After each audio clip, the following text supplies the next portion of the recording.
Okay, here we go. I checked on the break to see who dissented on this decision. And, of course, I was right. Breyer, this idiot, and that idiot. Shocking. Shocking. Who could have predicted that? Ray Charles saw that shit coming. I think it's probably worth thinking about rallies and Times Square. There may be restrictions, but they would be done under the rubric of time, place, and manner. Could we start with the purpose of the personal right to keep and bear arms? And the core purpose of that right, putting aside the military aspect, is self-defense. So starting with that. That's good to get him back on focus on self-defense. Because that's the big key. Government doesn't want you. See, if they can't get the guns away from you, they can't say, like the UK is now, if you stop a burglar that breaks into your house, you will be charged with assault. Government doesn't like you defending yourself because they want you dependent on them. That way they can raise taxes. They can make you work. They can take more of your money. They can say you need us. They can withdraw that protection. When things get out of hand, they can just go, hey, sorry, you're on your own. Even though we took away every way for you to defend yourself. That's the history of self-defense everywhere. It's not new. Could we analyze the sensitive place question by asking whether this is a place where the state has taken alternative means to safeguard those who frequent that place? If it's a Raise your hand if you think North Korea has self-defense rights to where a citizen can defend himself. Raise your hand. Raise your hand if you think in China you're allowed to defend yourself. It just doesn't work, people. They don't want you defending yourself, especially defending yourself against a tyrannical government flunky that's supporting government. If it's a place like a courthouse, for example, a government building where everybody has to go through a magnetometer and there are security officials there, that would qualify as a sensitive place. Now, that doesn't provide a mechanical answer to every question, and but would that be a way of beginning to analyze this? Justice Alito, that might be a way of analyzing it. The reason I'm a little bit reluctant to go that route as opposed to really think about the nature of the place and the restrictions that are associated with its core activity is because I worry that if you went that direction, then the state would say, well, you know, this part of the city, we have a lot of police officers, and so you really don't need to exercise your own individual self-defense right there because we have your back. And I don't know. Even though the Supreme Court has ruled police and government has no duty to protect. In more than one case, the one major case that sticks out is a woman called, she had a restraining order, her husband kidnapped her kids, and the cops go, we're not doing anything. And the husband killed the kids 12 hours later, and the court ruled, you know what? Cops didn't need to do anything. So what? You had a restraining order. So what? Your kids were in danger. So what? He kidnapped the kids. The government has no duty to protect you. How can any sane, reasonable person want to give up their right to self-defense and give up their gun when you know cops with guns have no requirement to protect you? It's crazy. I don't know what those places would be, but continue.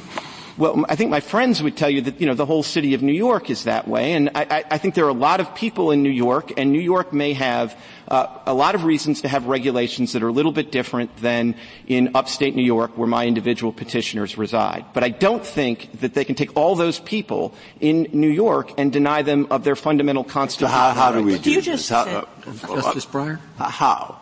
I mean, all three of the liberals, they want to get in. Liberal, liberal, liberal. So far, we've been, to my mind, I think NYU does have a campus. You're not certain. All right? You think that in New York City, people should have considerable freedom to carry concealed weapons. I think that people of good moral character who start drinking a lot and who may be there for a football game or some kind of soccer game can get pretty angry at each other. And if they each have a concealed weapon, who knows? So government can't get angry. Government can't do something wrong. Off-duty police officers who are there drinking that are carrying, they can't get angry. Judges who are off duty, they're drinking. They can't get angry. Only you pesky citizens that are the lower class can get angry. You see the lies on how it's manipulated, and it's very easy if you're not paying attention that, oh, they just care about my safety. They love me. They lose sleep at night wanting to keep me safe. You're a freaking idiot. And there are plenty of statistics in these briefs to show there's some people who do know. And a lot of people end up dead. Okay? Then why don't we just outlaw all sporting events? Why don't we just make it outlawed? Since we know people are going to get angry and hurt each other, let's outlaw public people walking, because we know that most crimes happen in the public. Let's just outlaw it. That'll work. Freaking idiot. So, what are we supposed to do? To sort of float around, like with NYU, and say, hey, this is the rule. It seems to work out in upstate New York. We don't know, of course, and we do know that your client is carrying a concealed. You see how you can tell if somebody's going to vote by their questions? A lot of times you can tell. Sometimes you can't, because sometimes people that want it will ask a question like this, but they're trying to draw out a good defense that they want the person to make. That's not the case with this idiot. Weapon, because he has a right to, in some instances, and even following Heller and following the history, which I thought was wrong, even so. See, he thinks it's wrong because Heller gave rights to the people. He's on the Supreme Court. His main job is to make sure that laws are constitutionally correct and don't violate the Constitution. That's his main job. And he's there saying Heller was wrong because it gave more rights to the people. Freaking communist traitors, every freaking left wing out there. What are we supposed to say, in your opinion, that is going to be clear enough that we will not produce a I could never argue in front of the Supreme Court because I just call him, well, that's because you're a traitor and you don't understand the basic concept of the Constitution. Your job is to defend the Constitution. And you're saying that you disagree with Heller, which gave the American people, we the people that you claim to look out for, it gave them the right to defend themselves in their home, and you're saying you don't agree with it. That makes you an idiot. Oh, Rick, you can't say that. Kind of gun-related chaos. So, Justice Breyer, I would sort of point you to gun-related chaos. You mean like all the criminals in Chicago each weekend where 46 people are shot? Are you talking about that gun-related chaos where they have a lot of gun restrictions and they restrict good people from carrying a gun? Is that the gun chaos you're talking about, Justice Breyer? Two things that maybe would give you some comfort. I mean, one is I don't want to give him comfort. He's an idiot. You know what I want to do? I want to take away guns from anybody that defends him. I want no guns around him because I care about him. And I don't want anybody, police. I don't want police responding with guns. I want him to have a gun-free zone around him, including cops and government and himself. That's how I want to help him, because that's what they're saying to us. Experience of the 43 states, and there are amicus briefs on both sides getting into the empirical evidence, but there really isn't the case that those 43 states that include very large cities like Phoenix, like Houston, like Chicago, they have not had demonstrably worse problems with this than the 5 or 6 states that have the regime that New York has. Okay, so an amicus brief, if I remember correctly, is a friend of the court brief. That's where, and hopefully I don't have to cut this out, but I'm pretty sure I'm right, where somebody, a third party, can give the court guidance or suggestions. That means an amicus brief can be like, from the NRA, could be like, hey, we think this is a good case, and here's why we think, and here's some case law, and we're being a friend of the court by giving you more information to make it. So the NRA, because they're for this, they could give an amicus brief. Another anti-gun group, Moms Against Freaking Guns, or whatever the hell moms are fighting against now to protect their kids and take away freedoms, they could do an amicus brief saying, hey, we think this is, New York is right, and here's some good laws, and here's what we think. So that's what he's talking about for an amicus brief, I think. Hopefully I'm not wrong. I'll be eating crow on that one. So that's one place to look. The other place that I think you would find something persuasive there is their own amicus brief on their side by the city of Chicago. Because the city of Chicago... He's calling it amicus. I call it amicus, but whatever. We'll see. ...is in a shall-issue jurisdiction. And the city of Chicago goes on to sort of, essentially brag about all of the ways that they've done consistent with that regime to reduce crime in Chicago that probably doesn't have a direct analog in downstate Illinois.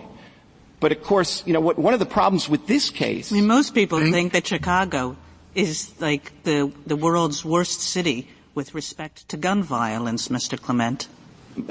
Chicago and their corporate... Chicago doesn't think that, but everybody else thinks it about Chicago. Okay, so I just looked up the amicus brief. Filed by people who typically take a position on one side of a case in the process of supporting a cause that has some bearing on the issue. Okay, so I think I was right. That's what I think it is. Nobody thinks that about Phoenix, and nobody thinks that about Houston, and nobody thinks that about Dallas. I think that about Dallas. I think Dallas is out of control. You got left-wing idiots in there, and they're freaking out of control. I think Austin's out of control, but that's me. And nobody thinks that about San Diego, which, even though it's in a restricted state, is a shall-issue jurisdiction. Thank you, Mr. Clement. Justice Thomas, anything further? Mr. Clement, where does Mr. Nash live? Mr. Nash lives in Rensselaer County, New York. Is that close to NYU? That is nowhere near NYU, Justice Thomas. And, I think if you look at the county website, they talk about their 153,000 people spread over 955 square miles. And yet that's the context in which my individual clients are being denied their Second Amendment rights. Justice Breyer, anything further? Justice Alito? Justice Sotomayor? Counselor. Of course. I got to get my last dig in. Let's see how she can say something stupid. Your client is permitted to, Mr. Nash, one of the two, to carry when engaged in outdoor activities of any kind, like camping, hunting, and fishing on back roads, with the few substantially lesser number of people. Tell me how many places in Rensselaer County does your client have a self-defense risk? See? He shouldn't have, I shouldn't have to have a risk in order to exercise my right. Do I have to prove to you before I have free speech? I can't talk about the government unless I prove to you on why, I'm right about talking about your First Amendment. I don't have to justify. Do I have to prove to you why I have a right for the government not to enter my house without a warrant or exigency circumstance? Do I have to prove to you for that? No. Only if you own a gun do you get put in this box. It's bullshit. Well, I mean, at what point do we look at the restriction and the burden it places? Meaning, yes, I'm sure it has a center of town.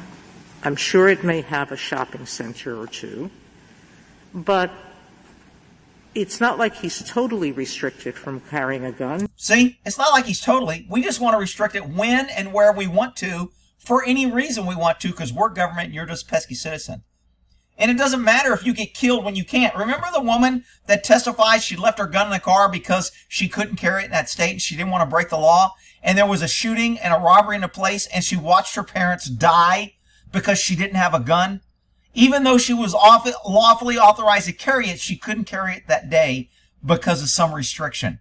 This is what they want. He's just restricted from carrying one basically in those sensitive places. Is Baskin-Robbins a restricted place? There's like 31 flavors. It's really crowded with a lot of flavors. I don't know if they have Baskin-Robbins anymore. Well, if there's too many flavors, that can cause a problem and a potential for violence over the flavors. We should make all ice cream shops sensitive places. Yeah, that makes sense. Yeah. Because the rest of his home is pretty distant from other homes. So, Justice Sotomayor, just so we start on the same wavelength or the same page, literally page 41 of the Joint Appendix, this tells Mr. Nash where he can carry concealed. And What the officer, McNally, told him was, quote, I emphasize that the restrictions are intended to prohibit, italicized, you from carrying concealed in any location, all caps, any location, typically open to and frequented by the general public. Wow. Yeah. See, it starts out as football stadiums. We have 50,000 people and the potentially for violence. And then it goes to any place frequented by the general public. Yeah. Do you see how government has this huge slippery slope of power, and once you give them an inch, they will take a mile? It's blatantly clear. Now, I would submit that's a pretty broad number of places in Rensselaer County, and it would include, I fear, the ice cream store, like I brought up. It's frequented by the public. He can't carry it there. Most of the roads in the county at night. He might be able to carry it in a bathroom, but that's frequented by the public. No, not the bathroom. When you're traveling and might think that you have a need. I mean, if Mr. Nash has a relative whose car breaks down and has to have a change of tire, and he wants to go out and assist them with that and wants to make sure that he is in a position to defend himself, I don't think he can do it consistent with this license restriction. And at the end of the day, I think what it means to give somebody a constitutional right is that they don't have to satisfy a government official that they have a really good need to exercise it or they face atypical risks.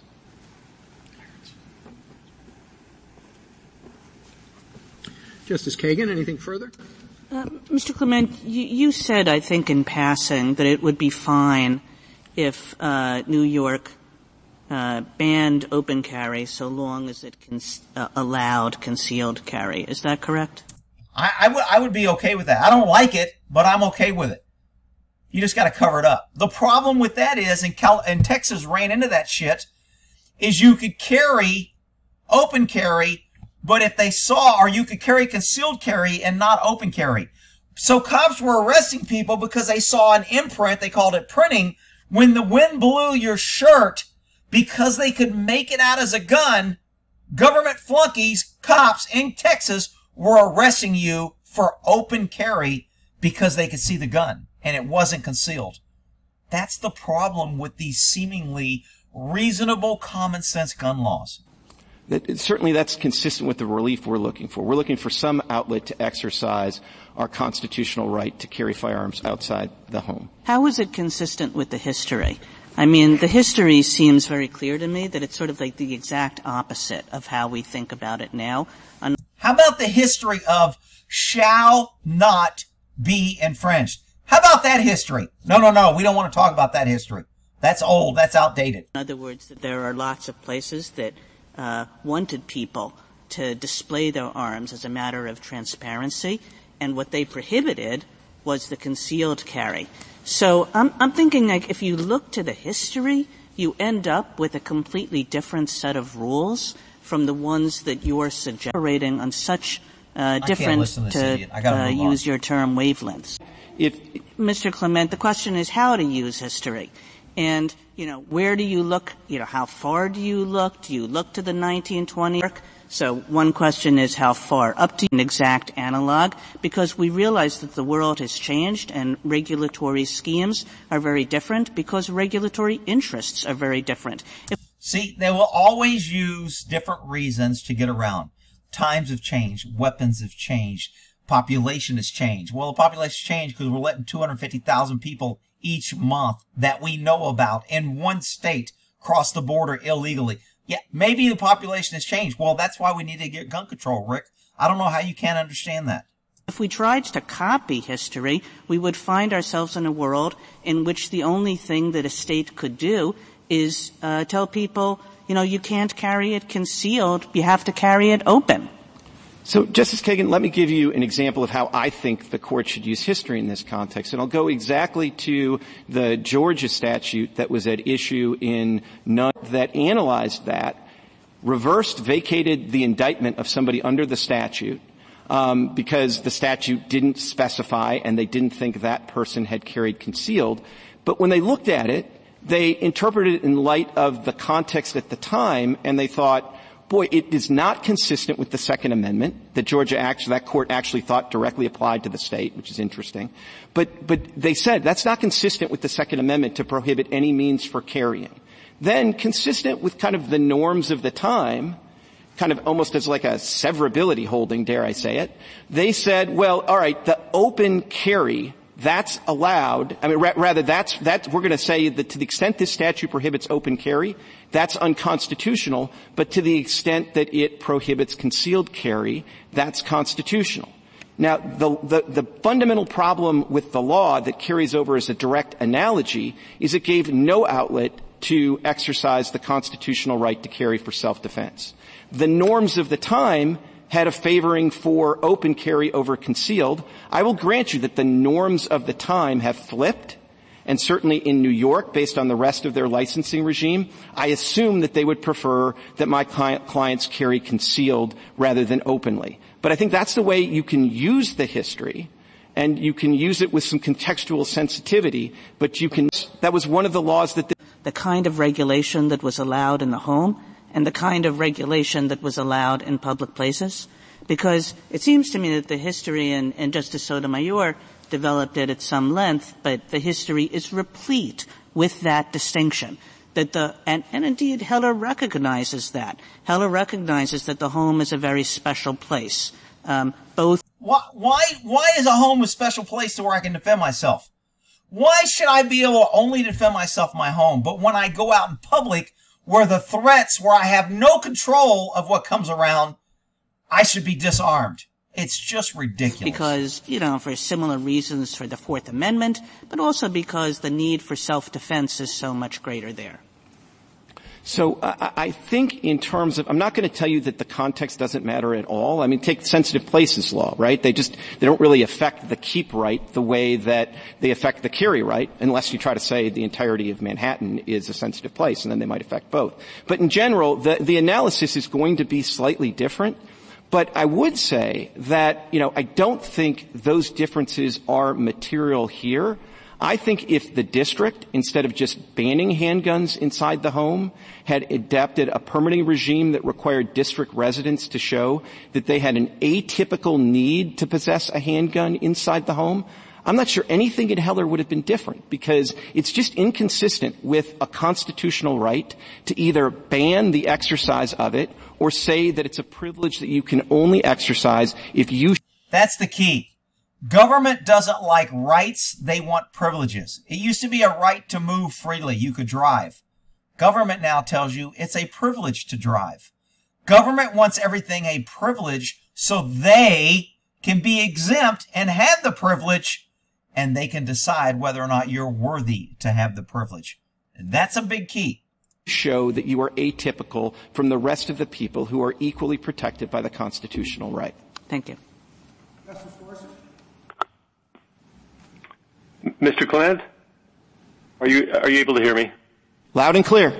Right. Some of your amici have asked us to provide further guidance to lower courts in cases beyond your own.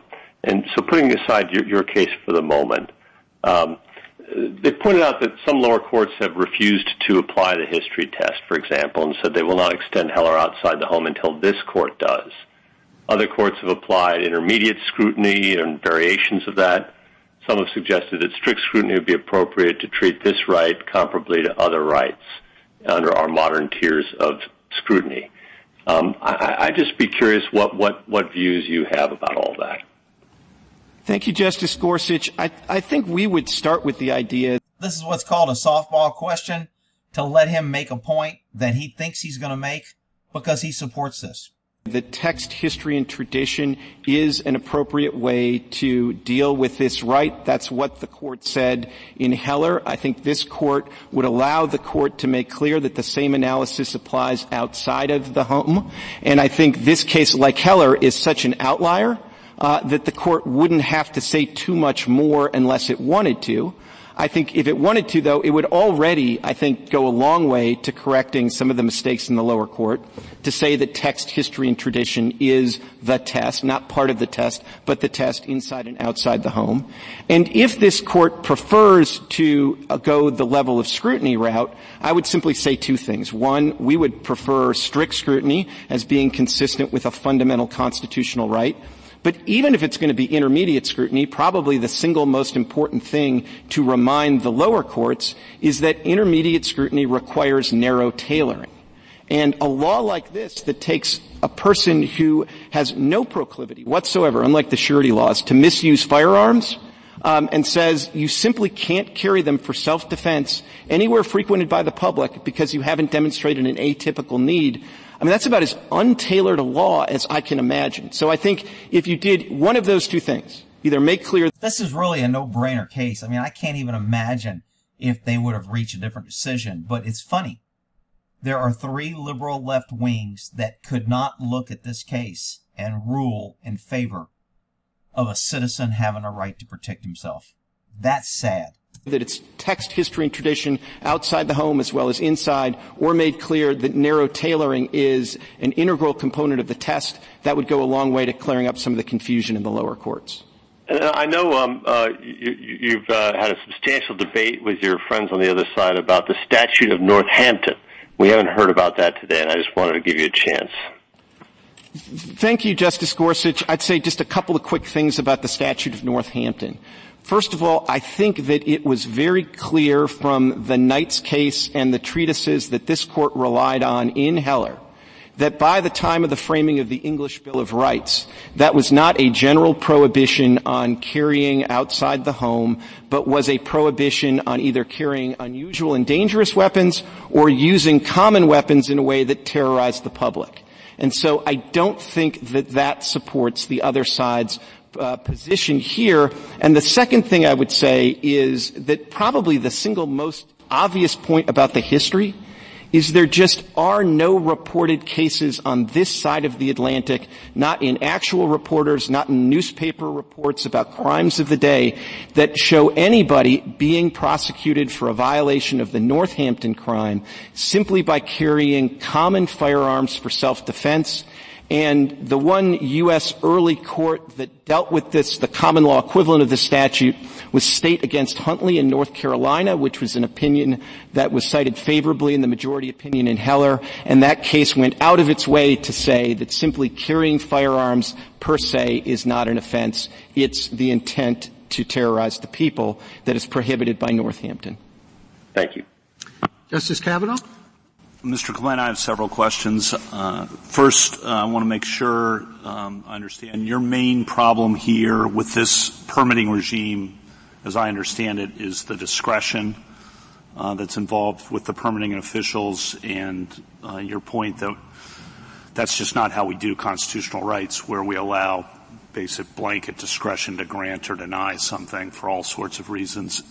But I understand you would not object or do not object to the regimes that are used in many of the other 42 states, the shall issue regimes. I mean, there could be particular problems with those, but I do not understand you to object to shall issue regimes. Is that accurate? That's accurate, Justice Kavanaugh. And as you say, there are especially if you have something like good moral character, there is the possibility for discretionary abuse in those regimes as well. But the thrust of this case is, we'd like what they're having. We'd like what the people in the other 43 states are allowed to do and exercise their rights. And in many of those states, it's shall issue. And that is, of course, New York purports to have The left hates the 43 states that gives people the right to defend themselves. They hate it because they don't have control and they can't say, I didn't give you permission. Effectively a shall issue regime with respect to hunting. The only other caveat I wanted to add is it's the discretion combined with the atypicality requirement. So if they came up... Any requirement that I have to justify my right to do something is bullshit. I don't have to justify why I have a right to privacy in my home. With some, sort of like magic wand that gave them a precise reading of typicality, And so there was no discretion, but the standard was still at the end of the day, you have to show that you are atypical from the rest of the people protected by the Second Amendment. We would have a problem with that as well. Right. A shall issue regime with an atypicality requirement would be no good in your view. Of course. Exactly. Even if it could be somehow, if you could come up with some objective standard of typicality. Okay. And the issue before us, as I understand it, is the permitting regime. We don't have to answer all the sensitive places questions. See, this ruling, I don't know how they wrote I haven't read the finding yet, but this ruling should say all states shall issue, and no state can make a may issue requirement on a constitutional amendment. No more than we can make a may free speech requirement. It's a shall free speech requirement, and it's a shall issue if the state requires a permit. The state can say we don't require a permit and get away from it, but they don't want that because they want money, they want control, they want the ability to deny, they want to get all you pesky Trump supporters or conservative, anybody that disagrees with the left in those states, they want to be able to hold you hostage and terrorize you and take away your ability to defend yourself. In this case, some of which will be challenging, no doubt. Is that accurate? That's 100% accurate, and there's sort of a market test of the accuracy of that, which is New York does have sensitive place laws, and we have not challenged them in this litigation. And then to follow up on Justice Thomas's question and also Justice Gorsuch's, we should focus on American law and the text of the Constitution, and we don't start the analysis in a vacuum, but we start it with the text, which you say grants a right to carry, and then historical practice can justify certain kinds of regulations, but the baseline is always the right established in the text, and there'll be tough questions as the arguments revealed about what the historical practice shows, but the default or baseline is the text. That's absolutely right, Justice Kavanaugh, and of course that's no different from something like the First Amendment, where of course you start with the text, and it's very emphatic text, no law abridging speech, but then you look to history and tradition just to realize, oh, well, there's a long tradition of treating defamation and libel different going back to the framing, so you use that history to inform the text, but the focus is on the text. And last question, following up on Justice Gorsuch's question, as he points out, some courts have used intermediate scrutiny or strict scrutiny. Those are balancing tests. I think Professor Alcia's amicus brief is very helpful on that. There's well-developed law in other areas. A professor gave a brief. I can pretty much guarantee you it wasn't for pro-gun. But it'll be no surprise to you. I have concern that would just be a balancing test that would make it a policy judgment, basically, for the courts. And I don't know why we would.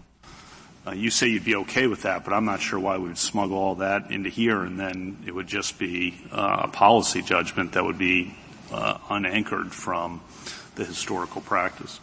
So, Justice Kavanaugh, 2 points just in response to that. One, as you articulate the concerns with interesting balancing, that might be a reason that if you were going to go with the level of scrutiny's approach, you would go to strict scrutiny, where I just think there's less play in the joints. But the second... maybe, but what's a compelling interest? Do you have a compelling... there's a lot of play in the joints in some of the other areas, so I don't know that you want to open that door.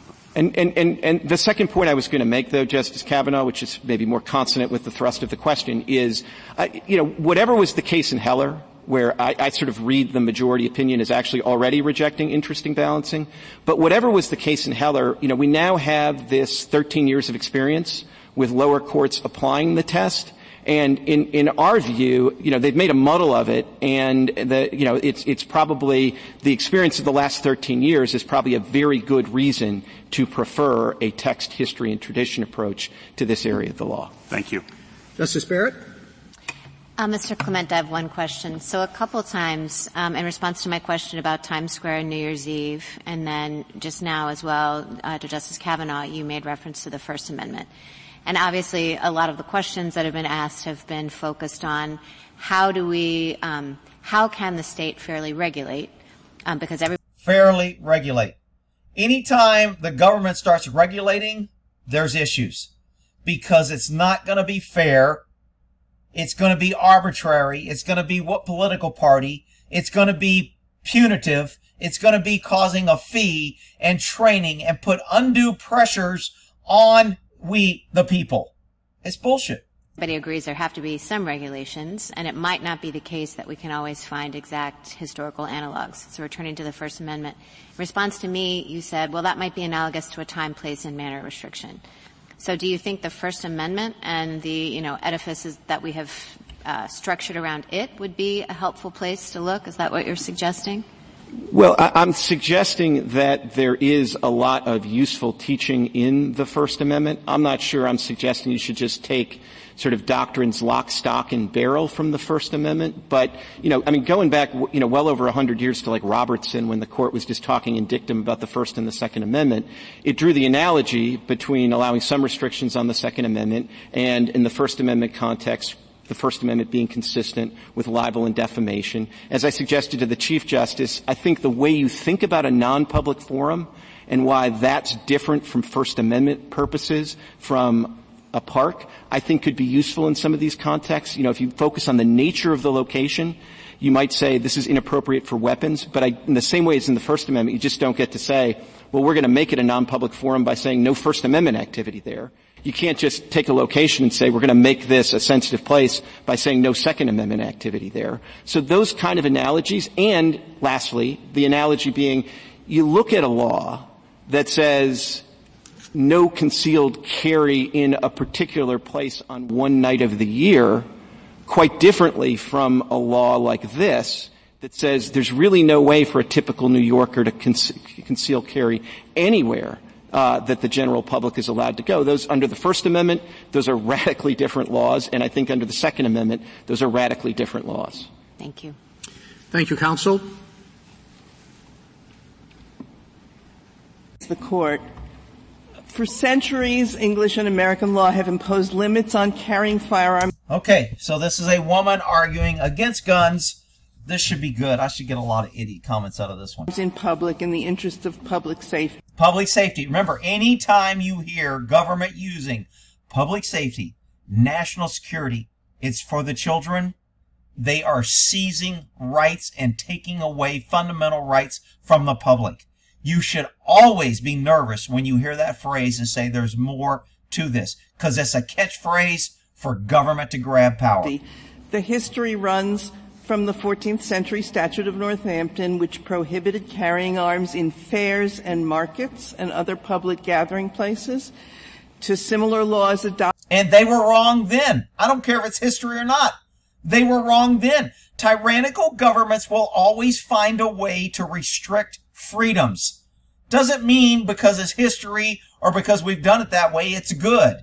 Anytime government is allowed to restrict freedoms, it's not a good thing. Adopted by half of the American colonies and states in the founding period, to later state laws that relaxed restrictions for people who had a concrete need for armed self-defense.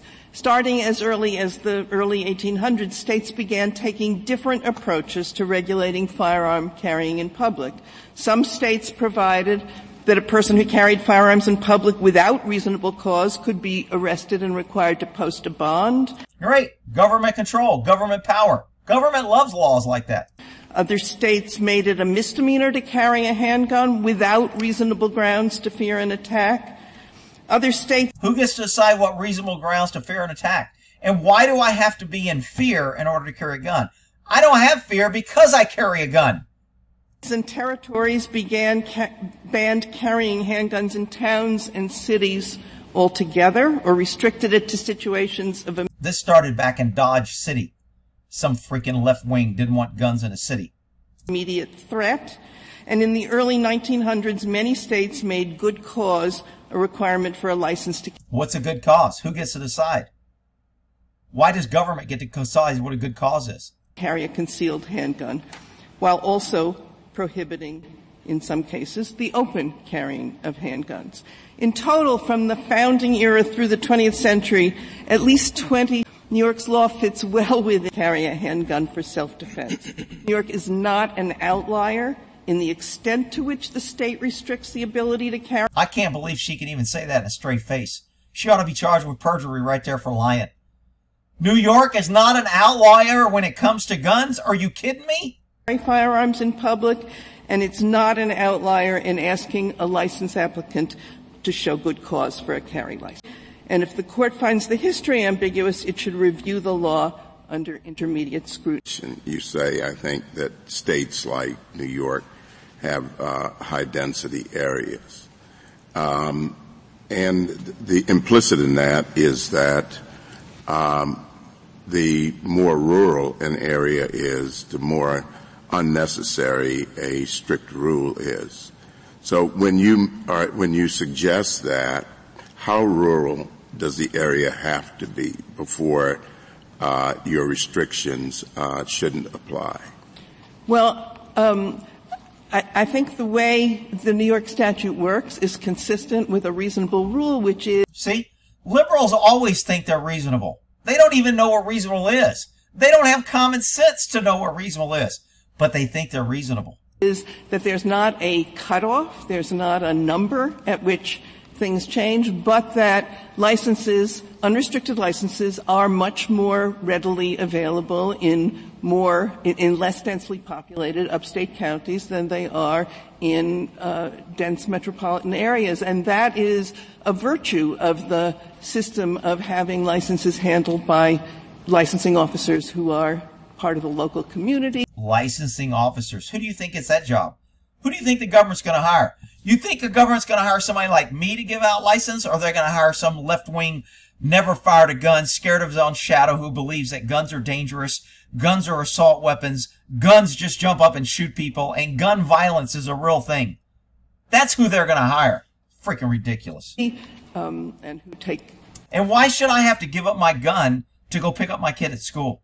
I can't carry a gun at school. I can carry a gun. I drive around with a gun. I'm going to get groceries. I'm doing all things that are gun. But if I go pick up my child, I have to get rid of my gun. It's just crazy. The density of population into account, as well as the many other factors. Well, Mr. Nash lives in quite a low density area. That's why I'm interested in where your cutoff is. It's one thing to talk about Manhattan.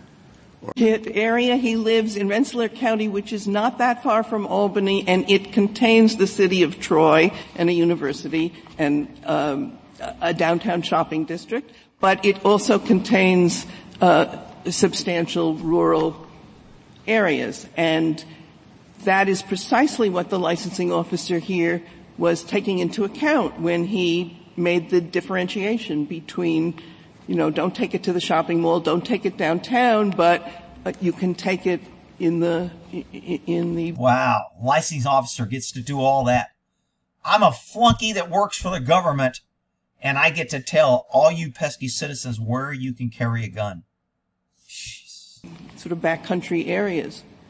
Thank you. General, you mentioned that the gun is, I guess permits are more readily available in a less populated area.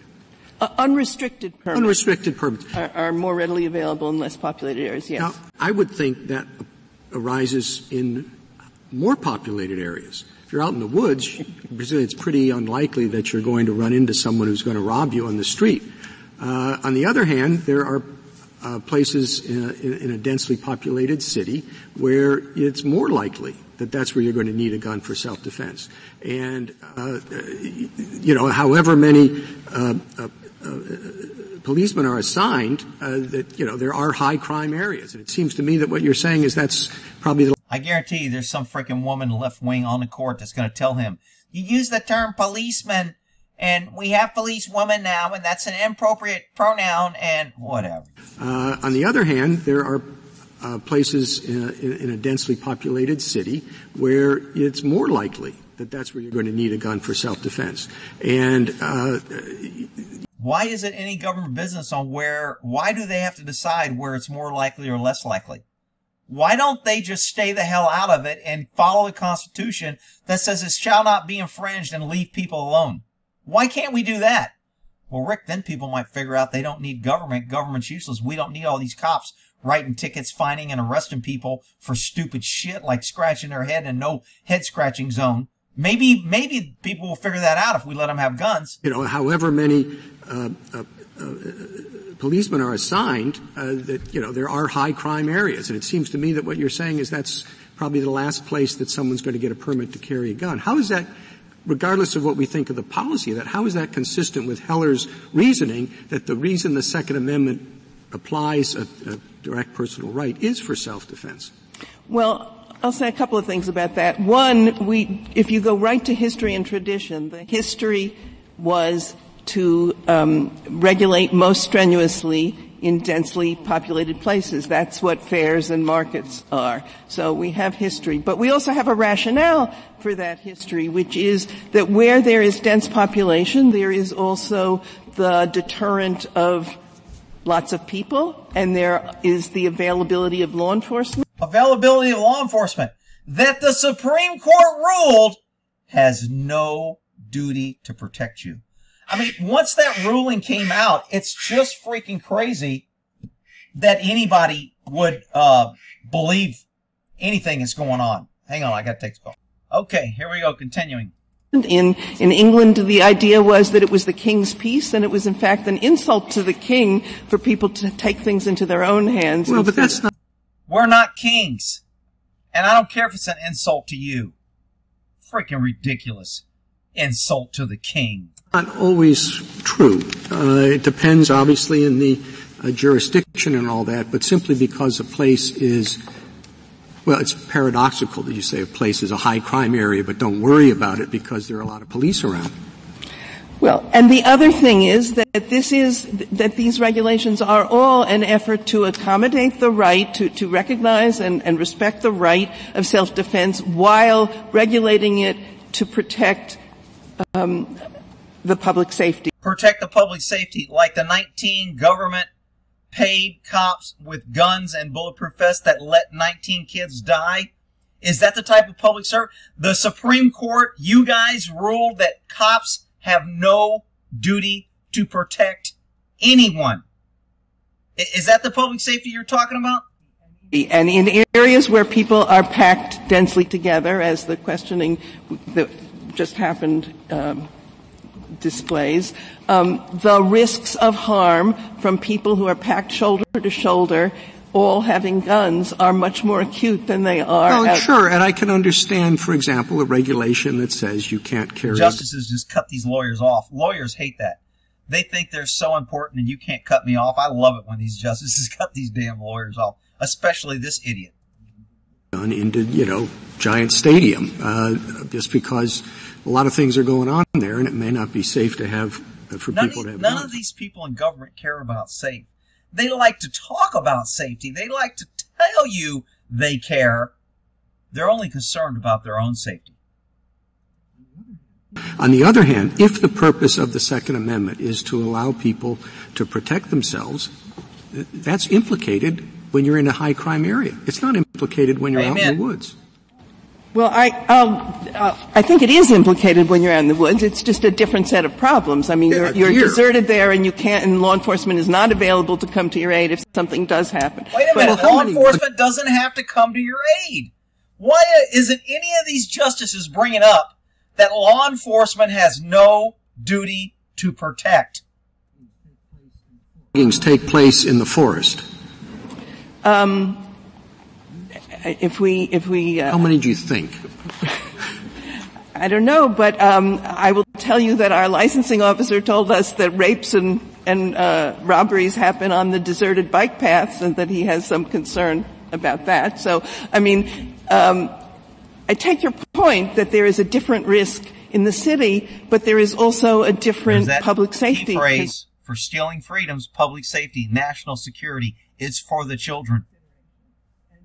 Consideration. And that is why the licensing officer is meant to take into account not just the risk, but also the population and the availability of law enforcement and all these considerations. Why is the availability of law enforcement coming up?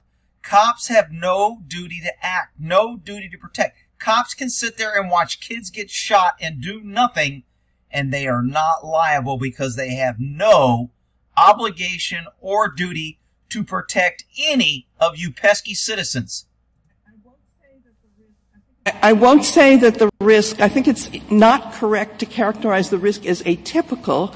The risk has to be specific to the person. What the cases say is that you can't just say, I'm afraid, because based on I shouldn't even have to say that I'm afraid. I should be able to carry a gun for any reason. I don't have to give the government a reason. That's the whole point. Not specific to you. But what Mr. Nash did was convince the licensing officer that his trip to a deserted parking lot every night was sufficient. What if it's one of these, crime ways, whether it's, a celebrated spate of murders carried out by a particular person. I don't know who that is, the son of Sam or somebody else. Is that a good reason to, is that a atypical reason? Is that a justification? Some random person is going around shooting people. I'd like to have a firearm even though I didn't feel the need for one before? Well, I think that it would have to be brought home to you in particular, to your route, to your parking lot, That's the problem with this, is they will never think it's justified, and they get to choose and pick. And that's what you don't want government doing. That's called arbitrary. That's called picking and choosing on the people that don't have money to fight back, that can't sue us. That means picking and choosing on our friends who have money and donate to us. That is a big issue with making tyrannical governments. Your apartment building, but something specific to you rather than it's happening in the world at large. That's what's meant by something non-speculative here. Could I explore what that means for ordinary, law-abiding citizens who I shouldn't even have to feel they need to? If I want to, it's my choice. I don't need a reason. I can do it or not do it, and it's none of the government's business. To carry a firearm for self-defense. So I want you to think about people like this, people who work late at night in Manhattan. It might be somebody who cleans offices, might be a doorman at an apartment, might be a nurse or an orderly, might be somebody who washes dishes. None of these people has a criminal record. They're all law-abiding citizens. They get off work around midnight, maybe even after midnight. They have to commute home by subway, maybe by bus. When they arrive at the subway station or the bus stop, they have to walk some distance through a high-crime area. They like to call it high crime. You can substitute Democrat-controlled areas. And they apply for a license, and they say, look, nobody has said, I'm going to mug you next Thursday. However, there have been a lot of muggings in this area, and I am scared to death. They do not get licenses. Is that right? That is, in general, right, yes. If there's nothing particular to them, that's right. How is that consistent with the core right to self-defense, which is protected by the Second Amendment? Because the core right to self-defense doesn't, as this Court said, doesn't allow for all to be armed for all possible confrontations in all places. No, it doesn't. But it doesn't mean that there is the right to self-defense for celebrities. Holy cow, this guy sounds like me. State judges and retired police officers, but pretty much not for the kind of ordinary people who have a real felt need to carry a gun to protect themselves. Well, if that ordinary Mr. Nash had a concern about his parking lot and he got a permit, I think the extra problem in Manhattan is that your hypothetical quite appropriately entailed the subways, entailed public transit, and there are lots of people on the subways even at midnight. To drive yourself places and to have the freedom to do what you want in your car, and they want everybody on public transportation. Why do you think that is? Control, control, control.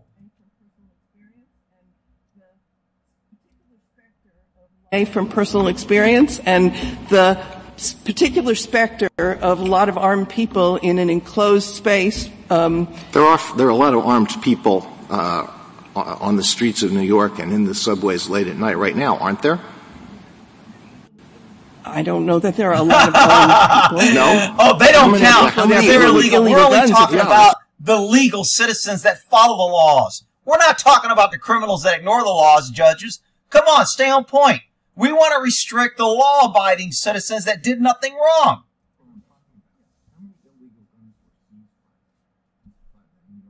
What I'm talking about. Yeah. How many illegal guns were seized by the New York Police Department last year? Do you have any idea? I don't have that number, but I'm sure it's a substantial number. But the people, all these people with illegal guns, they're on the subway, they're walking around the streets, but the ordinary, hardworking, law-abiding people I mentioned, no, they can't be armed. Well, I think the subways when there are problems on the subways, are protected by the Why are people quoting that freaking law that the Supreme Court ruled on?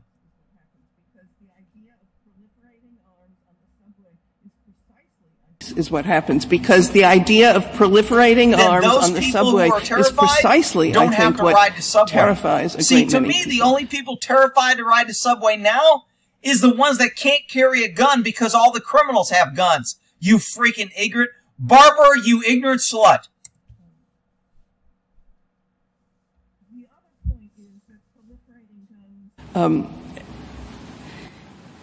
The other point is that proliferating guns in a populated area where there is law enforcement never there when there's a crime. They come afterwards and draw chalk lines and investigate and take statements and take pictures and review videotape. Cops are never around when you need them, and that's all it takes for you to be dead and a criminal to get away. Meanwhile, these idiots up here voting against this have armed protection, armed guards, because they're special. They have a special right because they're the government and people don't like them. Therefore, they can say they have a specific threat. So they're special. They don't have to follow a rule.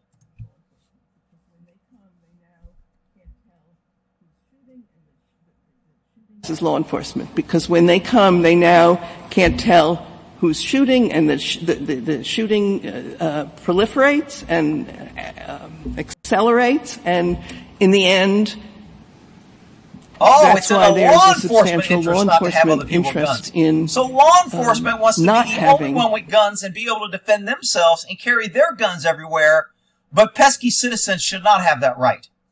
Absolutely bullshit.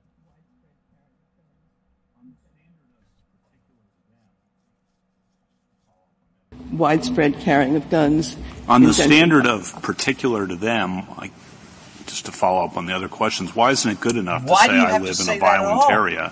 Why can't you just carry a gun to be prepared? I want to be able to defend myself. None of us go out and predict to get in an accident. A lot of us carry insurance because we're required by the state. Yet we may have never had an accident.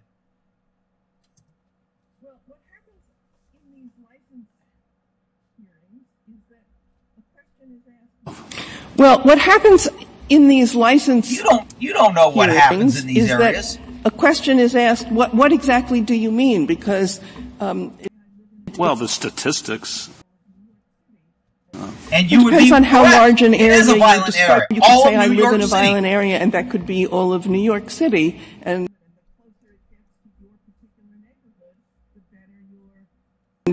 or it could be your particular neighborhood, and the closer it gets to your particular neighborhood, the better your claim is, or your block. Now, I know that one of the petitioners made an assertion about robberies on his block. I also know that there was a hearing about that, and he evidently did not convince the licensing officer government that they or have friends or contributed to a special campaign of some politician. It is bullshit.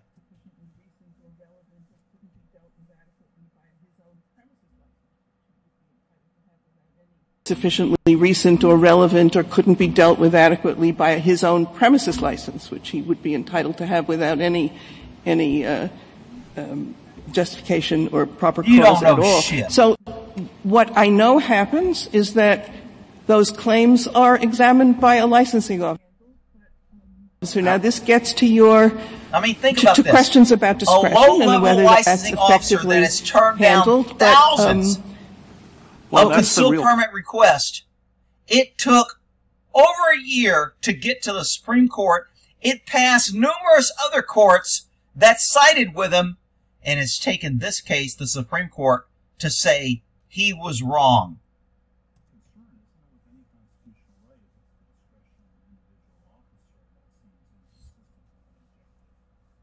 Concern, isn't it, with any constitutional right, if it's the discretion of an individual officer, that seems inconsistent with an objective constitutional right. I mean, what if you're a runner? You say, I run a lot. And as you correctly pointed out earlier, there are a lot of serious so violent according to crimes, her, if you say you run a lot, you can get a permit. Bullshit. Is that good enough? Probably. I mean, that's...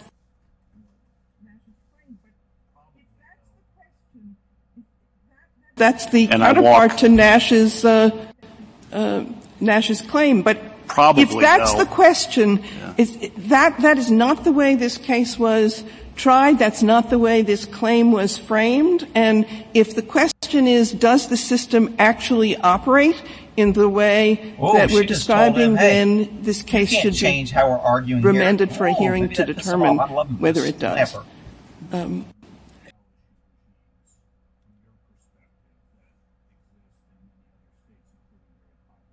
What's the problem with the shall issue regimes from your perspective that exist in many other states, including very populous states, Florida, Illinois? The problem with the shall issue regimes is that they multiply the number government's allowing 250,000 firearms that are being carried in drugs, very densely populated places. Guns, crime, gang members, felons, wanted criminals, sex offenders, people plotting to kill presidents. 250,000 a month.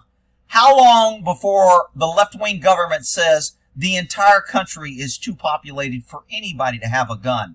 And since we can restrict it for very populated areas, and since we have open borders, and we're freaking getting crowded every day, more crowded, we'll just make the whole country heavily populated, densely area populated. Yeah, that'll work.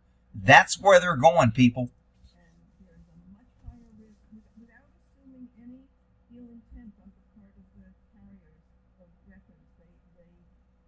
And there is a much higher risk, without assuming any ill intent on the part of the carriers of weapons. They cops carry guns in heavily desolated areas.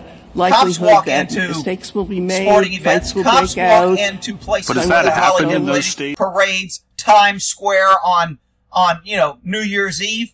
Cops are in there with guns, but that's okay.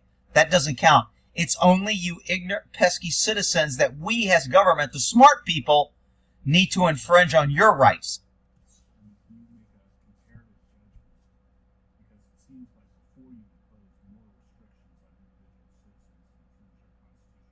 Can you make a comparative judgment?